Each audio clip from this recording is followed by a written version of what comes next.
Hello and welcome back to Prism and Company. On the docket today, we have a continuation of what we were doing before. Okay, I'm gonna not do that jingle ever again, but that's where we're at today. We are talking through the entire tarot deck, and I'm giving you guys my bits and pieces of tarot knowledge on how I read the cards. If you remember, I picked out my favorite cards from every deck, the ones that spoke most to how I read that. And on the docket today, the swords, strong, mighty, unyielding like iron. They will slice you down when you least expect it. Or perhaps serve you sweet, exotic, spiced cookies on their surface. Who would possibly do that with a sword? I think we're just gonna go. We're gonna go. Hoocha! Coming in first is the Ace of Swords with a mighty slash. I had a real moment there where I was like, am I going to do that with every single card? And let's just sort of break down what that looks like with me pretending that these are swords the entire time and like, I don't know, doing like a LARP on this video. I think we could all probably live without that. But I got my one in. I chose the Ace of Swords from the RWS, the classic Rider-Waite deck, because it's one of the only Ace of Swords that's being held. And it's one of the only Ace of Swords that I have that has a duality built into it. Aces are kind of this like budding new thing, and swords are all about kind of the mind and intellect and thought. And the Ace of Swords to me really represents that thought first being wielded, like one might wield a sword. Now you can wield it for constructive purposes or destructive purposes. Whether or not that will happen is up to you throughout the course of the suit. But there's a real element of not necessarily choice in this card, but implied choice. The fact that you will have to choose how you get things going. And I like that ambiguous freshness to it. Like I said here in the actual image itself, we have the two different types of leaves coming down. We have the sword being held. And those are the things that I really key in on. I do like that it is a clearly like divine or spirity hand here. It's not yet a physical person holding this card. It is just the idea of thoughts being wielded. And what a perfect way to get started as we start to bob and weave our way through the suit. I say with that, let's take a look at the two. Oh, the Two of Swords. I love the swords as a whole suit. I said it in my last video. This is totally my favorite suit, like by far. I am a fire sign. I'm an Aries.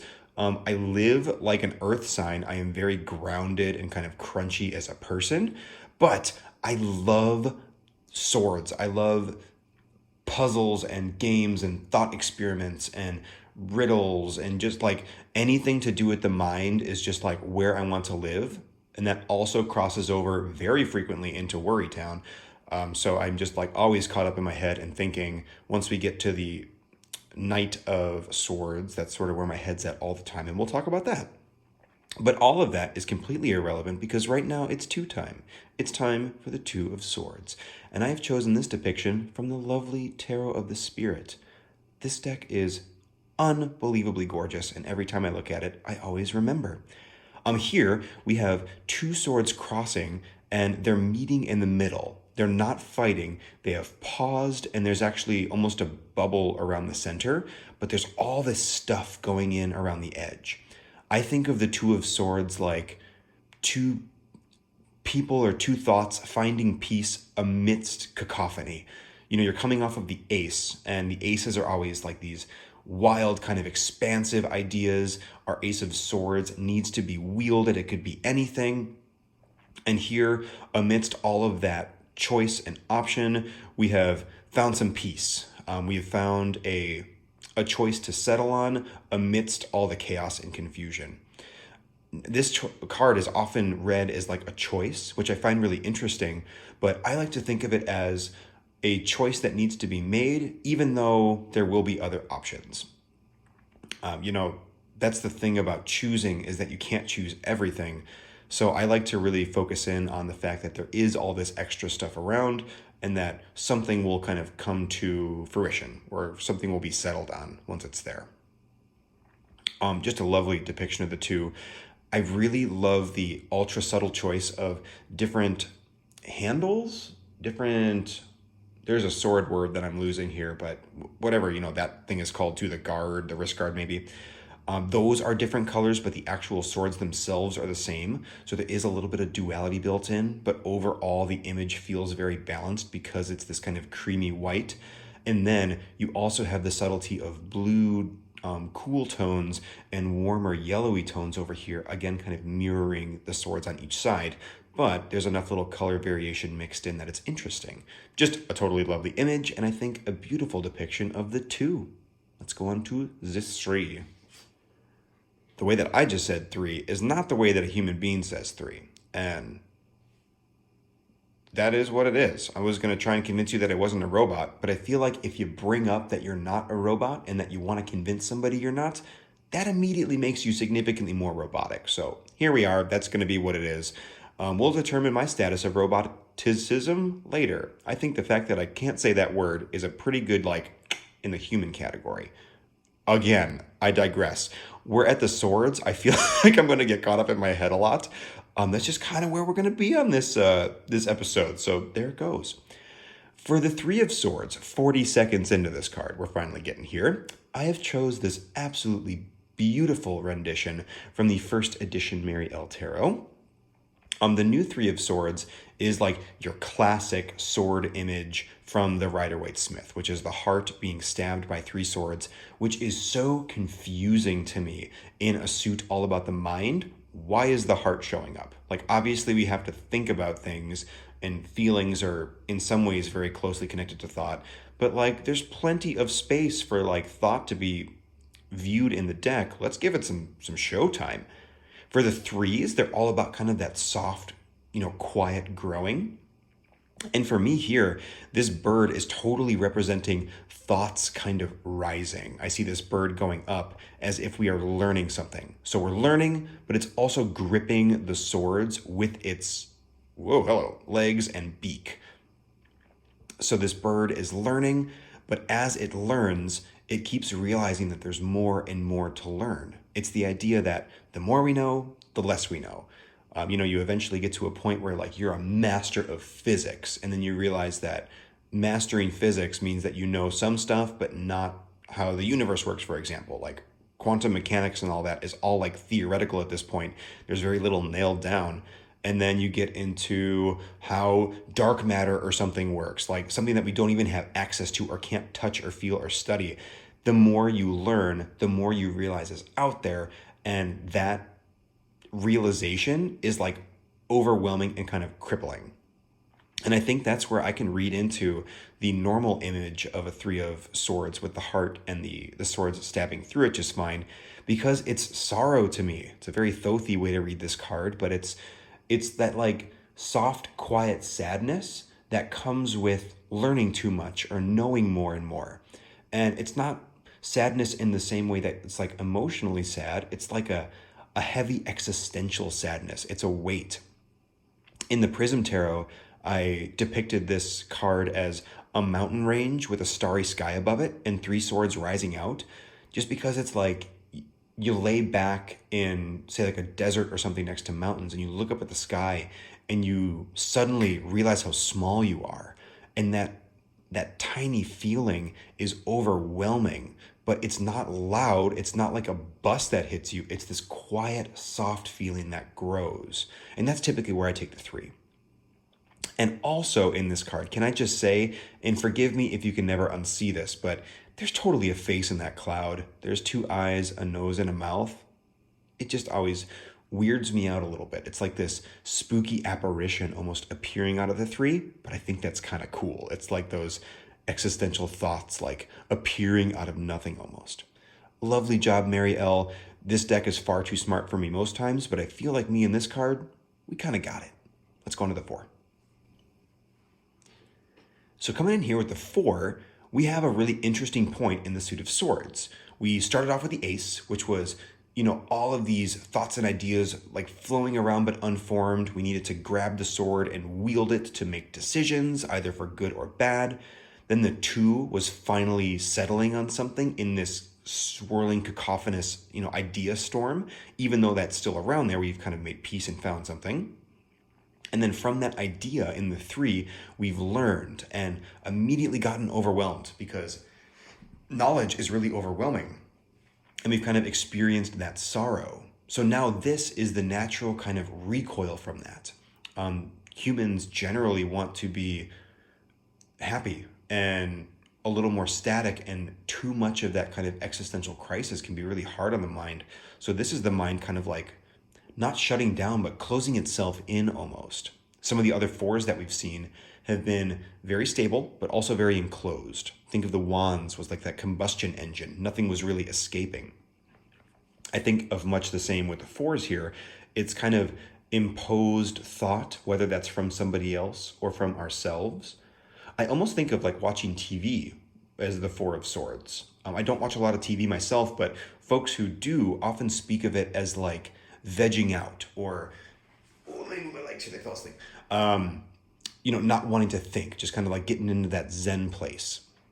It's letting your mind just be safe. You're going to watch a funny show. You're not going to think about anything too hard. Your mind can just sort of spin in a little hamster wheel, and that can be really healthy sometimes. Sometimes you just sort of need to unplug and disconnect. And in our image here from the Fountain Tarot, I forget if I said that or not, we have those kind of illusory swords showing up around this person who is at rest. So it is, I almost want to say prison-like, but I don't mean prison, unless it's like bougie prison that you want to go to. But it's definitely like confining this person in. Their thoughts are being guarded and protected or overseen by these swords. And I also love this little bird up here who is kind of our authority figure. Whether that authority is ourselves saying, nope, we need to just sort of veg out and chill right now, or maybe even somebody like imposing a thought onto you, but for good, like, or for rest at least. The idea that like, you're going to think this, and that is going to make you safe because you don't have to worry about all the extra context and craziness that can happen with just general life. You can just, be in your little bubble and exist. And that can either be very big, life-sized, that situation, or really small, like watching TV. Either way, totally beautiful image. I really, really love this card in the deck. And let's see where this takes us in the 5. For the 5, we are back to the good old Thoth. Oh, my just favorite. This card is, again, one of those very disruptive cards. The 5s always tend to be. And so we had our moment of kind of almost enforced relaxation, whether that was from ourselves or from somebody else. And this is an idea just being cut down. The idea of maybe like losing a debate, or, having your worldview like tweaked in some way. We're still in the suit of swords, so it's all about thought and that idea of like intellectual victory. And that doesn't necessarily have to be bad, because, you could win a debate. You could, intellectually cut somebody else down. The 5s generally, though, have a little bit more of a negative flavor, so you might read into it one way or the other. But I like pip decks for that reason. A pip deck here being just the swords and no extra image, so no extra like people or category, because you could take it in a positive or a negative way.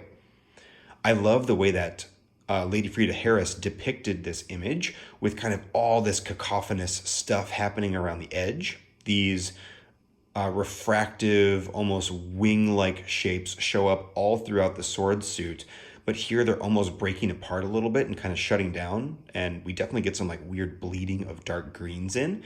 So we have all these ideas that are now being disrupted because now the 5th sword is kind of like clamored in, and we have an inverted pentagram. So if a pentagram is facing up, you think about your 4 classic elements: air, fire, water, and earth. That kind of makes up a very earthy, stable 4. If you add 5, that's often seen as spirit. And you can also see a person in a pentagram. So we have the head, 2 arms, and 2 legs. So a pentagram can represent a person in their wholeness, their emotions, their passions, their thoughts, and their body, and also their spirit, whatever that means to you. When the pentagram is facing up, spirit is winning. We're kind of like transcending almost. When the pentagram is facing down, Earth is winning, or like our bodies are winning. So this is the weight of spirit or the weight of body coming down on you. Or in this case with the swords, the weight of thoughts kind of weighing on your head. So not only the idea of intellectual defeat or intellectual disruption, but also the weight of it coming down on you.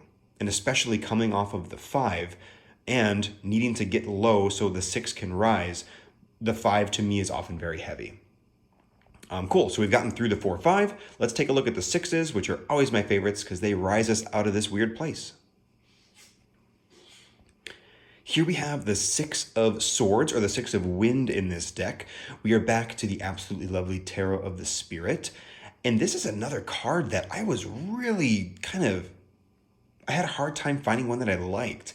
Many, many depictions of this card show somebody in a boat rowing with 2 people kind of looking forlorn. And the whole image seems very somber, and it's beautiful and extremely evocative, but it just does not speak to how I read this card. This one I liked because it was very bright and expansive. I almost get the impression that there's like an engine or fuel in here, and then we can see like jets erupting from the side and even like light bursting out from the center. The whole thing feels very eruptive, like I'd like a 6 to look. This idea of like rising or sudden burst. It's not out of the weeds yet, but it's getting there. What that means for the 6 of Swords, I'm going to want to say 6 of Wind just because I'm seeing it here. For me is the idea of like brainstorm, like inspiration has struck.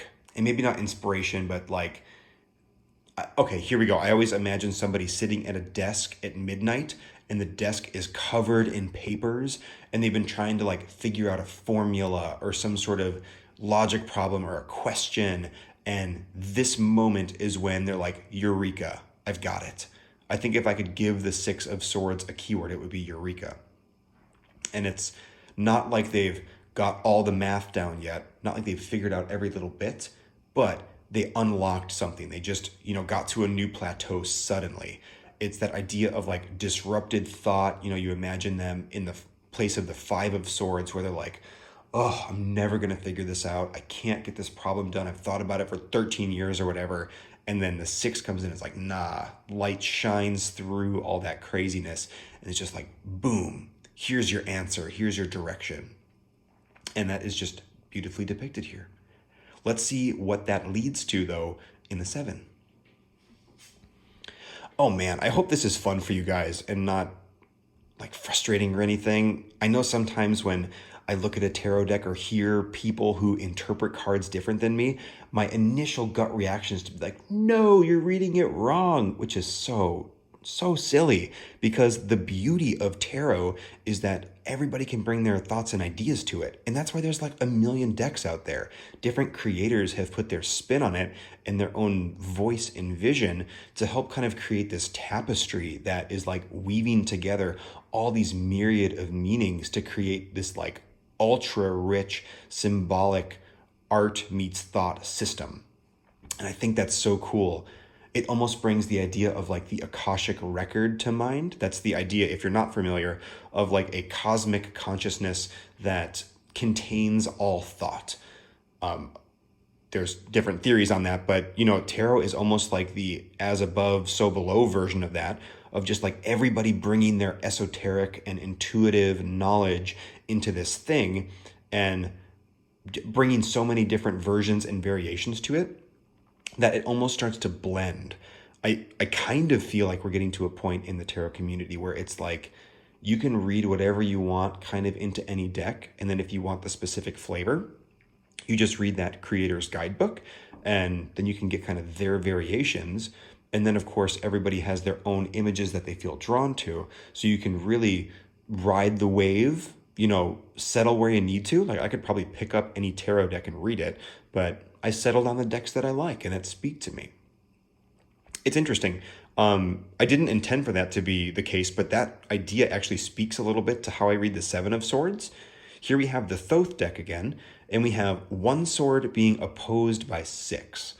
In the Seven of Wands, we had that one person fighting back, that idea of valor and like needing to defend yourself. And here we have the same thing with thought, but this is more of a like onslaught of thoughts here, where it was more of what am I trying to say? What am I trying to say?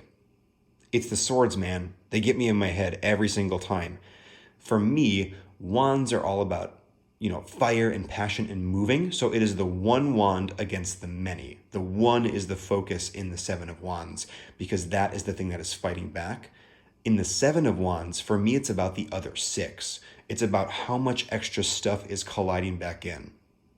If you think about that, Three of Wands. Nope, Three of Swords. Swords are what we're talking about today. Three of Swords, where we learned so much and it was so overwhelming, and then we immediately tried to shut that down in the Four, and then it got disrupted in the Five. We started rising out of it in the Six. Now we're kind of back to that place of the Three. We're even seeing it almost more so. This is like, you've risen out, but you're going to hit the same problem again. You're going to learn things and then realize how much you don't know. But this is the more like learned fighting spirit of that. This sword is significantly bigger than these ones because it has gained experience and knowledge, whereas in the Three, it didn't even know how to interact with thoughts yet. It was so brand new to it. So this is similar to the Three in that it's overwhelming, but because we're moving towards the 10, towards that completion, it kind of knows what to do with it. So it's a fight, it's moving forward, but there's plenty of opposition to come with. Cool. Let's take a look at the 8. This one's a back-to-back thoth. There were just not a ton of 8s that I liked, in very similar respect to the 6 of Swords. The 8 of Swords is often depicted in a way that's not the way that I traditionally read. The swords in general, man, they don't follow a flavor that I tend to like. They do get very heady towards the end, but they're all just so heavy. Like in a Rider-Waite-Smith deck, this gal is like bound up and just surrounded by swords, and it's like, man, how could you possibly read something positive into that if you wanted to? For me here, the 8 of Swords is, getting bombarded in the 7, like with all these extra ideas, but like having the presence and the peace of mind to just be like, nope, we're going to continue forward. And then, you have all this additional information coming in, and then your mind begins to fracture a little bit. If you think about like the 7, 8 of Wands, numbers and suits, man, I'm going to get there. The 8 of Wands was that very fast, disruptive energy. It was that passion kind of being thrown all over the place. Now it's our thoughts being thrown all over the place, which can sometimes be good. If you think of this like brainstorming, it's perfect. Just throwing out ideas, not even worrying about making connections. But if you think of that in, say, learning like you would in the 7, where like all this information is coming in, it's almost like you don't want to learn too deeply. You're keeping very surface level. You're trying to skirt over the top of subjects as to not dig too deep and not get overwhelmed or involved in all the depth that learning has to offer. I really like this depiction of this card because we have a bunch of different types of swords kind of representing all those different ideas to me. And again, we have those, wing-like structures in the background, but they're like glowing and like heated and cracking and fracturing in different ways. So we have these little tiny juts of idea that are hardly forming wholes. We see very few actual solid shapes. They're all kind of broken up. Yeah, I think that's pretty good. My brain just had a 8 of Swords moment and kind of fractured off into another space. But I say let's take a look at what happens in the 9. Taking a peek at our 9 here, we're back to a classic Rider-Waite-Smith. And this choice actually surprised me a little bit because this is a very negative looking image. We see somebody like doubled over in anxiety as all these swords are in their mind, and it's just black in the background. But I really think that this is a good depiction.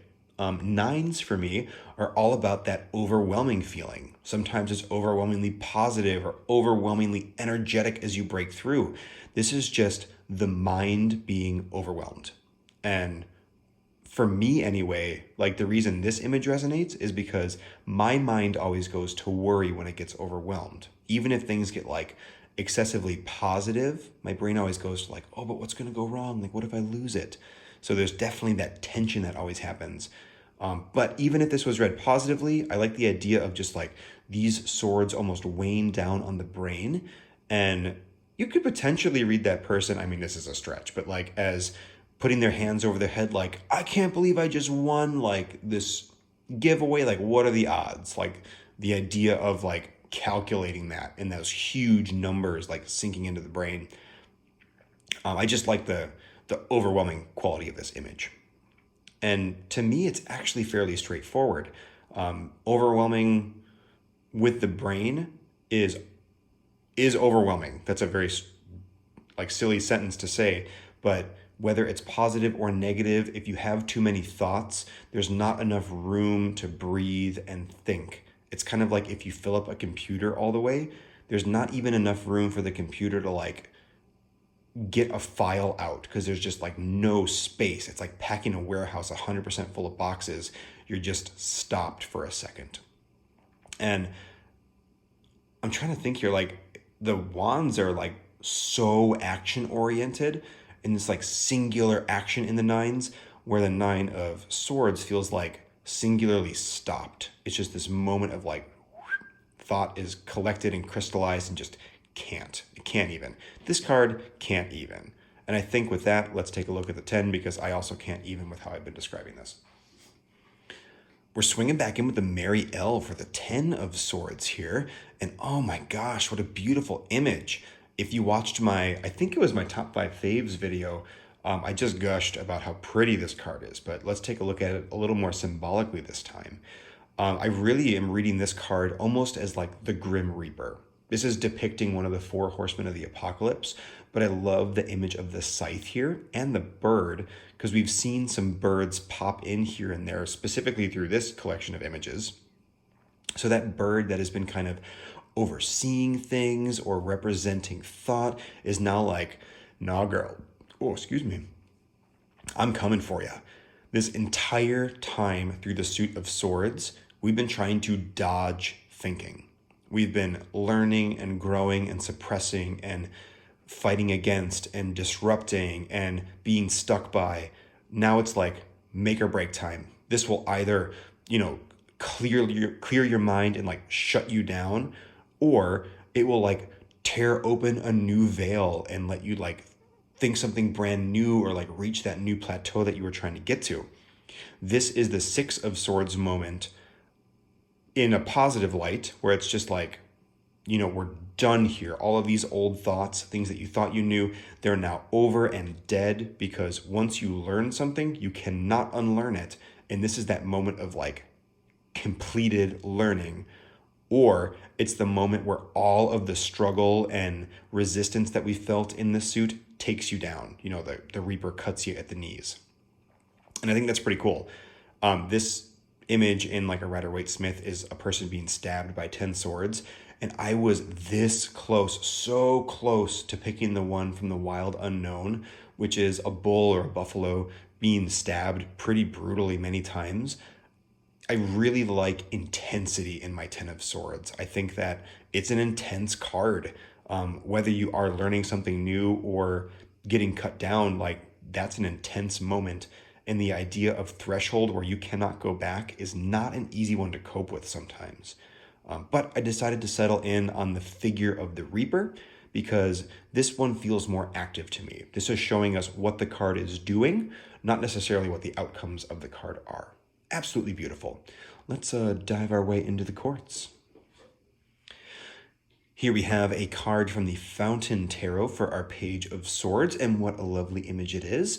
I like this image on multiple different layers, but before we get there, pages for me are the earthy part of their suit, and swords, of course, are air. So here we have the earthy part of air, which is a real kind of dissonance because air is inherently invisible, intangible, ungraspable. I'm waving my hands through through air now, and just like you can't get anything. The molecules are not dense enough to even consider them physical, But we have ideas happening in the Suit of Swords. So this is those ideas becoming manifest, those ideas being put into action.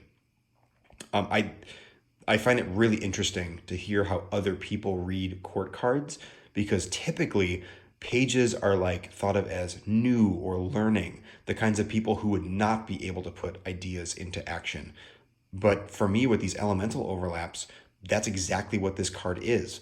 And here we see a page holding a newly formed idea. This sword is like made of glass. It's almost like the air itself has been like condensed and processed and crystallized. And we also see in the background here, free air up above condensing down into these strings of thought. So that real kind of manifesting an idea. Through the entirety of the Suit of Swords, except for maybe like the 6, there hasn't been a lot of like actionable crystallized thought. It's been very heady, very ephemeral. And here we're finally like, boom, we're here, we're thinking, we're doing, we're enacting. Because as much as thoughts are all about, the head and like the brain and the mind, there is still something very actionable about thoughts as well. So that's what I'm thinking for the page. Let's take a look at the Knight. The Knight of Swords, or the Brother of Wind in the Tarot of the Spirit, is the airy part of air. It's the airiest air that ever aired air. This is the brain. This is the mind and thinking. This is, here we have this image of just like a person deconstructing and reconstructing themselves and flying off into line and geometry and wings and folding back over and remaking skin and, color peeling off of them. It's like so much movement. It is the part of air that is wild and untamable. It's like a horse from some like 90s like chick flick that, some girl is like, I'm gonna ride free like Black Stallion or whatever. I haven't watched a lot of horse movies, so whatever. But I love this idea of just like wild, untamed thought, just like the brain spinning and going and moving. I'm back to that horse analogy now. My brain did a real Knight of Wands thing and just kind of like spun itself into a random reference that I didn't even know because my brain was spinning and I just made it up. Yeah, look at it. We're gonna take a break from looking at or talking about that image and just look at it because it really is stunning. I think there is such a movement to the Tarot of the Spirit. Just the way specifically the court cards are depicted that is just lovely. This has been a nice calming moment. I feel like I've been getting a little wild in the swords today. We're going to bring the volume down. We're going to just maybe Barry White this and just bring up the bass a little bit.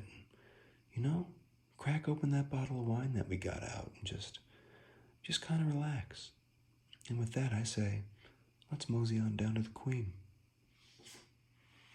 Whew. Sometimes I just start talking, and then by the end of it, I'm like, you know what? I'm just going to put it in. Queen of Swords. This is from the Masonic Tarot, and this is another card that I've gushed about because, oh my God, it's so cool. The Queen of Swords is the watery part of air, so the part of air that is very fluid and flexible. The same way that water will kind of form itself to whatever vessel it's in, air will also do that. It's far more free and kind of breathy and can, do things like go up and down. So it's far more in like three-dimensional space than water is. But, that kind of overlap. Now, the interesting thing about the Queen here is that there's also kind of like an actionable, like, duality in this. That fluidity of air is like erosion. Water erodes away, and so can wind erode away. If wind blows and flows over something long enough, it'll cut away the loose bits and pieces. And here we have the Queen of Swords cutting away higher thought from lower thought. And sometimes that's good and sometimes that's bad. That could be, cutting away the mundane to make way for the spiritual. Or that could be cutting away the spiritual to focus on, day-to-day life or the grind or something. I think this image is really beautiful because this queen has a single glove on, and that glove to me represents that higher thought. That hand is being raised, it is protected, it is in some way different than the lower hand, which is wielding the sword. Our brains, our earthly bodies, are our mind. That is what wields our thoughts. So that's what we have here. And then we can use that to cut away the spiritual or cut away our earthly thoughts to embrace that spiritual. I really love the Queen of Swords. I think that's a beautiful, powerful image, and also one that's really like necessary, at least for me sometimes, in both directions. Kind of like forgetting to be mundane sometimes and just letting myself kind of get caught up in the magic, or to really like not let my brain fly away into horse movie metaphors and like get a little bit more grounded. This is a pretty cool card. It really pushes you in one direction or the other. And the picture is just lovely. On to the king. In true form, we have the king from the Thoth Tarot, or the Knight as it is called in this deck, because this deck has the coolest kings as far as I'm concerned. Here we have the fiery part of air, the part of air that is like passionate and actionable and like almost violent. This card is careening down. You can see like shots of air almost, swords drawn, I was going to say owls, but birds is what I mean, cruising in. Those bits of wings or geometry that we've seen in some of the other Thoth cards are now, either shooting off of his head, or I almost read them like dragonfly wings on his back, propelling him forward. This is kind of similar to, say, the Knight of Wands. We have that real kind of like jumping in, crashing feeling. But this one, instead of just crashing in for like energy's sake, like a comet, this is a calculated strike. This is the entire suit of swords, all the information and all that thinking completely focused on one topic.